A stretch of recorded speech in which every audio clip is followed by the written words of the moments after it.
I am a huge fan and supporter of Sungrand Studios, the one-man developer of the Silver Falls series. So when Jarrell said he was working on what he called an action puzzle game called Clasherball, I was excited. I was extra excited when he started saying, "Get ready to clash your balls," shortly before the game's Switch release. While these versions are not out yet at the time of recording, the game is also coming to Steam and, surprisingly, Atari VCS. No, not the glorious Atari 2600, the sadly failure of an Android-based console from Atari that I foolishly backed on Kickstarter way back when.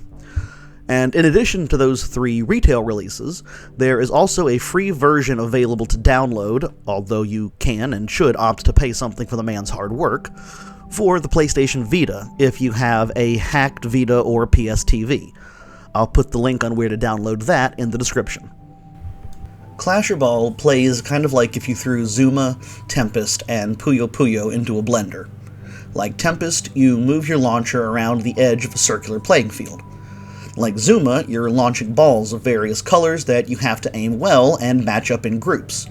And like Puyo Puyo, these groups have to be groups of 4 balls in order to eliminate them. The challenge mechanic here, though, is that when you connect 4 balls of the same color, they erupt in colored flames and fly off in different directions based on the configuration in which they were connected and the place and angle at which the 4th ball hits, based on the game's physics design. What makes that challenging is that they'll knock any unattached balls of different colors around the arena if they make contact. They'll set any other ball of the same color on fire if they make contact, and most importantly, you'll take damage if any flaming ball makes contact with your launcher, although fortunately balls that aren't on fire are harmless. This can end up being super chaotic if you have a lot of flaming balls flying around at once, but it can get surprisingly difficult once you get introduced to some of the gimmicks in the later levels. There are 2 modes, the Arcade and Infinite mode. In the Infinite mode, there are 2 AI-controlled launchers that just keep launching balls periodically while you get to clash your balls into their balls. This gets increasingly chaotic, as balls are eventually flying over the place, some flaming and some not.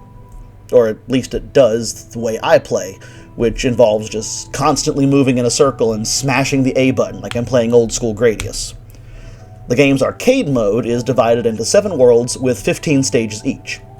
You start off with the first 5 stages unlocked, and all 15 levels in each open. Beach, Snow, Jungle, Synthwave, which is my personal favorite, and Space worlds. After you've cleared all 15 levels in all 5 of those worlds, you unlock the Retro world, which is a forest that looks similar to the Jungle world, but it's pixelated, like an impressive 16-bit or a relatively crude 32-bit game. Personally, I adore that aesthetic. If you beat all 15 levels in the Retro world, you unlock the Pixel world and its 15 levels. This world is a super 8-bit style, and looks like a what-if Game Boy version of the game. It's important to note, though, that there seems to be a bug, or maybe this is intentional, I'm really not sure, where exiting to the level select screen makes the Pixel world inaccessible until you go back to level 15 of the Retro world and beat it again. Still, though, that's over 100 levels in total, with pretty varied difficulties, layouts, and gimmick hazards. You've got a circular saw blade that gets knocked around that you need to avoid, some asteroids orbiting stages that can hurt you if you hit them, some ramps you have to launch balls up at the correct angle, etc. My least favorite hazard is the bomb. Normally, you have to take 3 hits before you lose, but if anything so much as grazes those bombs, be it your ball or your launcher, they explode and give you an instant game over. Clasherball is a simple and inexpensive puzzle game that will keep you busy for a surprisingly long time. It's also surprisingly addicting.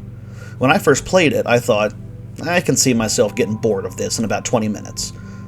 But, to my surprise, at no point did I ever get bored. I got frustrated and rage quit a couple of times with the bombs, but I never stopped playing because I was bored. And that's the thing about puzzle games. They don't have to have deep gameplay mechanics or flashy visuals to be gloriously addictive. Just look at Candy Crush Saga, Tetris, and Zuma. All of those games are very simple, but they're all wildly fun and hard to put down once you get into it. Clasherball is an easy decision to pick up for the Switch, with its widespread availability and its low cost point at, I believe, $7 if memory serves. And the upcoming Steam release will make it even more widely available.